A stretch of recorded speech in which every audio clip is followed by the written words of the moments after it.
반갑습니다. 빵식입니다. 자, 여러분, 저는 솔직히 이번 대선을 보이콧을 하던가 최소한 이 경선을 중단해야 된다고 봅니다. 지금 화천대유의 이 김만배라든지 윤석열의 아버지의 집을 샀던 그런 김만배의 누나는 지금 당장 구속수사를 하지 않으면 증거인멸의 우려가 매우 크기 때문에 즉각 이 두 사람은 구속수사를 해야 된다고 생각합니다. 왜냐하면 이것들이 서로 말을 또 맞춘다던가 증거를 조작한다든지 이걸 못하게 하려면 경찰이 아닌 검찰에 의해서 즉시 구속수사를 해야 한다는 겁니다. 아시다시피 경찰은 이 검찰의 허락을 맡아야 하는 입장이죠. 이에 반해 검찰은 그나마 직접 영장을 청구할 수 있기 때문입니다.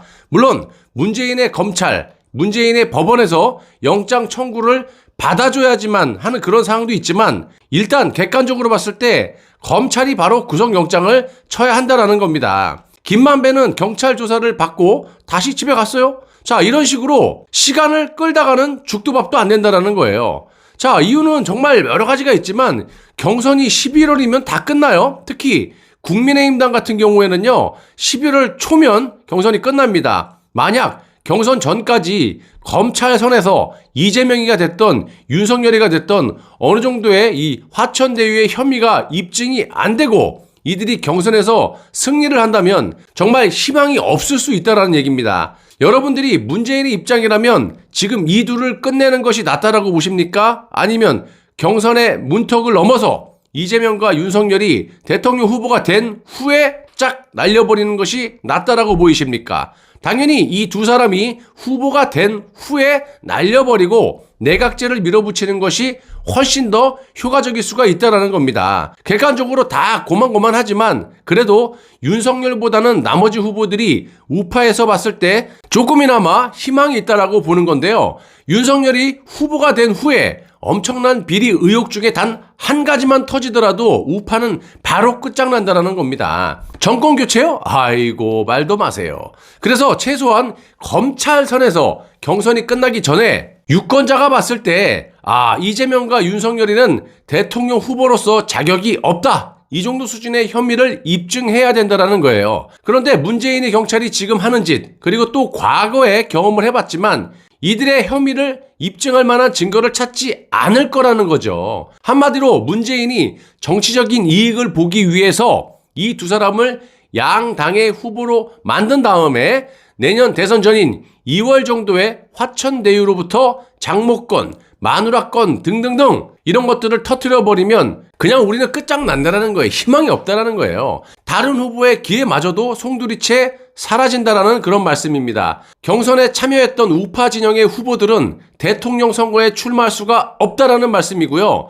양당의 차기 후보가 사라지게 되면 문재인 입장에서는 당연히 내각제 개헌을 밀어붙일 수 있다라는 겁니다. 그럼 지금 문재인의 경찰이 11월 초까지 의혹을 입증할 수 있을 것이라고 보시는 분들은 정상적인 우리 보수 우파 국민들이라면 단 한 분도 없을 거라고 생각합니다. 자, 그럼 현재 국민의힘당의 탄핵파들과 특히 당대표인 문재인의 부역자 노릇을 하고 있는 이준석과 조중동이 하나같이 윤석열을 밀어제끼고 있는데 이런 상황이라면 윤석열이 후보가 되는 것이 자명하고 그 이유는 보나마나 윤석열을 제거해버리거나 아니면 문재인 밑으로 다시 기어들어가서 내각제하에 허수아비 대통령을 하든지 아니면 저쪽에 이재명과 딜을 쳐서 이재명이 허수아비 대통령을 하든지 이 문재인 입장에선 둘 중 하나를 선택할 수가 있다는 겁니다. 자, 이런 좋은 기회를 문재인이 놓치겠습니까? 지난번에도 말씀드렸지만 문재인은 얼마든지 이재명을 성남FC 뇌물수수 사건이라든지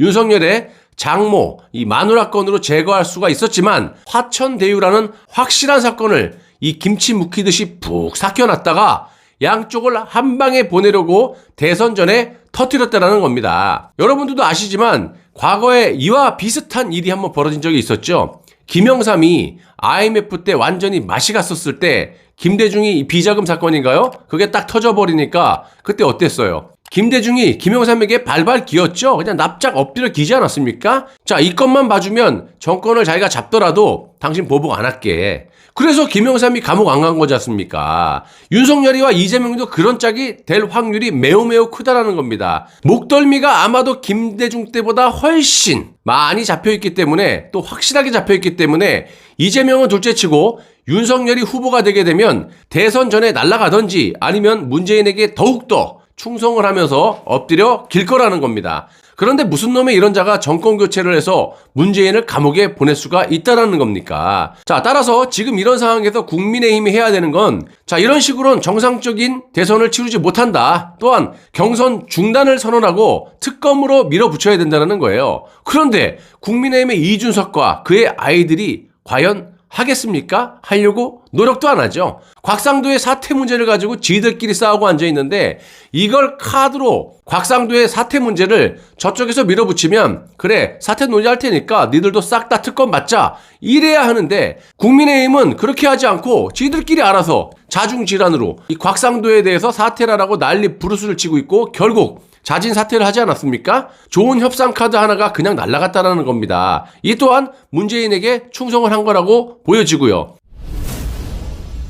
자, 여러분들도 다 아시다시피 이놈의 문재인과 종북들은 정말로 주도면밀하다라고 볼 수밖에 없는 것이, 작은 것은 내주고 큰 것을 얻기 위한 그런 공작을 펼치고 있다고 봅니다. 지난 4월 서울 부산 보궐선거 때 여권에서 LH를 터뜨려서 1년짜리 단기 시장 자리를 내주지 않았습니까? 그 당시에 박형준의 LCT 관련이나 홍대 부정 입학 문제, 이거를 끝내 터뜨리지 않고 있다가 대선을 앞두고 이제 터뜨립니다. 당시 전화 한 통이면 되는 놈의 걸 끝내 박형준이 시장이 되도록 두지 않습니까? 오세훈도 마찬가지 푹 익혀놨다가 현재 선거법 위반 혐의로 두들겨 잡고 있지 않습니까? 자, 이런 걸 보면 정말 공작에는 우파가 따라갈 수 없을 정도의 능력을 저들이 지니고 있음을 알 수가 있고요. 현재 이재명과 윤석열도 마찬가지 바로 두들겨 잡지 않고 양 진영의 후보가 되면 그때 가서 날려버리겠다라는 의도가 매우 매우 짙다라는 거예요. 우리는 이걸 조심해야 되는데 이것들은 조심이 아니라 그렇게 그냥 앞장서서 나아가고 있어요. 현재 우파 진영의 문재인의 부역자 노릇을 하고 있는 이 윤석열이 선두를 달리고 있고, 또 우파 진영에서 국민들을 현혹시켜가지고 윤석열이 꼭 정권 교체를 할 것처럼 선동질을 하고 있지 않습니까? 제가 항상 걱정을 하고 말씀을 드리는 것이, 윤석열은 역대급으로 범죄 의혹을 달고 다니는 그런 인간이기 때문에 우리 쪽도 마찬가지지만 문재인과 민주당에서 마음만 먹으면 언제든지 한 칼에 한 방에 날려버릴 수가 있다.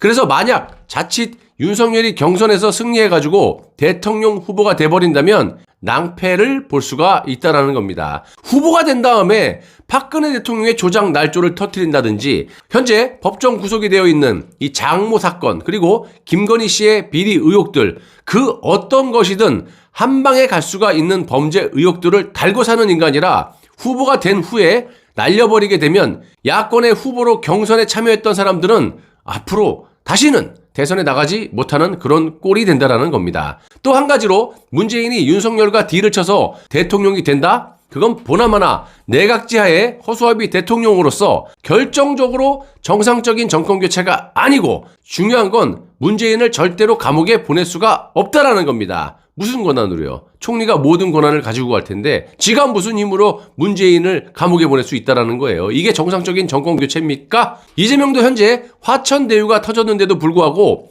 지지율이 떨어지지 않고 올라가고 있어요. 선두를 달리고 있는 희한한 이런 상황이 벌어지고 있지 않습니까? 국민들이 지금 제정신이 아니에요. 여구야구. 질질질 시간을 끌어가면서 경선에서 승리를 한 후에 문재인과 딜을 치려고 할 겁니다.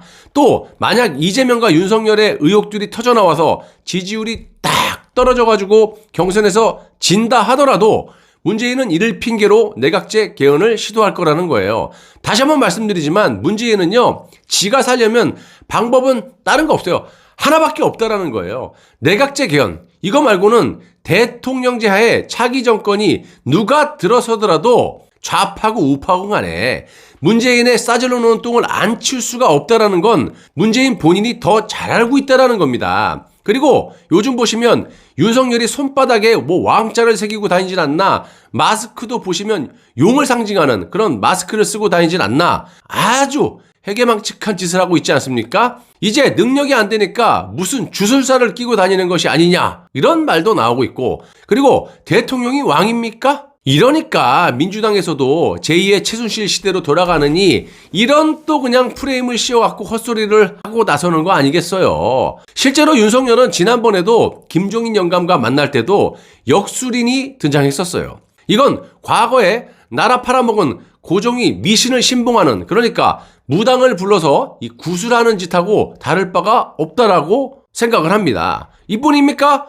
윤석열의 부인인 김건희 씨도 운세 사업의 성공적인 경영을 위한 박사 논문을 쓸 정도니까 말할 것도 없이 미신을 신봉하는 고종과 다를 게 없다라는 겁니다. 김건희 씨의 또 이런 논문이 또 제대로 된 거냐? 국민대에 제출된 이 박사 논문은 이것도 표절 의혹을 받고 있고, 현재 국민대 동문들이 졸업장을 반대하겠다 난리도 아니지 않습니까? 왜? 쪽팔리니까. 윤석열과 그의 마누라인 김건희가 하는 짓을 보면 나라 거덜낸 고종과 그의 아내인 민비가 무당의 말만 믿고 궁궐 앞에 가마솥을 묻었다라는 그런 미신 신봉 부부와 뭐가 다릅니까? 능력이 안 되면 때려쳐야 하거늘 지 한 목숨 건져보겠다고 헌법과 법치를 스스로 무너뜨린 장본인이 허구한 기어 나와서 헌법과 법치를 운운하고 앉아 있습니다. 양심의 가책이라는 건 전혀 느끼지 못하는 자가 못 넘어 대통령을 하겠다라고 그러는지 정상적인 사고를 가지고 계시는 분들이라면 절대로 이해 불가한 짓을 하고 있다라는 말씀입니다.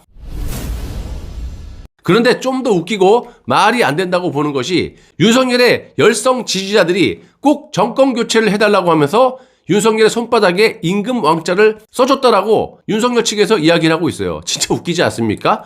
정말로 그런 상황이 있었더라도 그냥 웃으면서 마음만 감사히 받겠다 이러면 되는 것이지, 손바닥을 들이밀고 그걸 쓰게 했다는 것도 웃기고요. 윤석열 측의 해명이 더더욱 웃깁니다.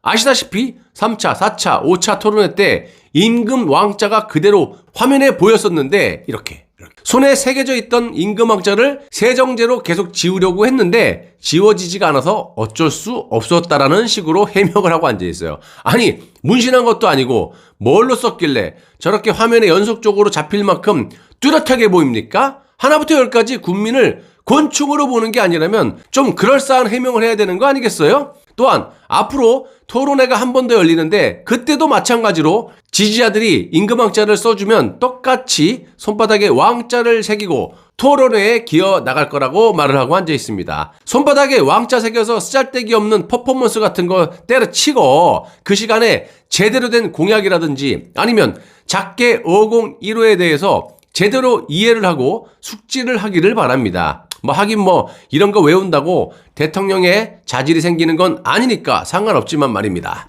자, 우파의 답은 하나밖에 없습니다. 탄핵의 진실을 전 국민에게 알려가지고 여론을 돌려세우고 박근혜 대통령의 힘과 우파 진영의 탄핵의 진실을 들고 정면으로 싸울 수 있는 그런 세력과 힘을 모아가지고 저들을 일단 몰아내고 정권 교체를 해야지 현재 국민의힘당의 후보로는 희망이 없다고 봐요. 모르죠. 지금이라도 탄핵의 진실로 정권의 정면으로 들여박으면서 투쟁을 하는 후보가 생기냐면 모를까, 지금처럼 이 토론을 보시면요 절대로 희망이 없다고 봐요. 같이 다 짰어. 여러분, 박근혜 대통령의 석방을 국민의힘의 탄핵 세력들이 틀어막고 있지 않습니까? 하지만 석방이 돼서 싸우는 것보다 감옥에서 투쟁하는 것이 어떻게 보면 더 큰 시너지 효과를 낼 수가 있다라고도 봅니다. 자, 여러분들 과거에 넬슨 만델라도 석방을 거부하면서 옥중 투쟁을 전 세계에 알린 사례도 있습니다. 자, 아마도 문재인이 가장 두려워하는 것이 박근혜 대통령의 옥중 투쟁일 겁니다. 박근혜 대통령이 아마도 지금까지 우리가 생각하지 못했던 아무런 정치적인 발언 없이 4년을 넘게 참고 있었던 것이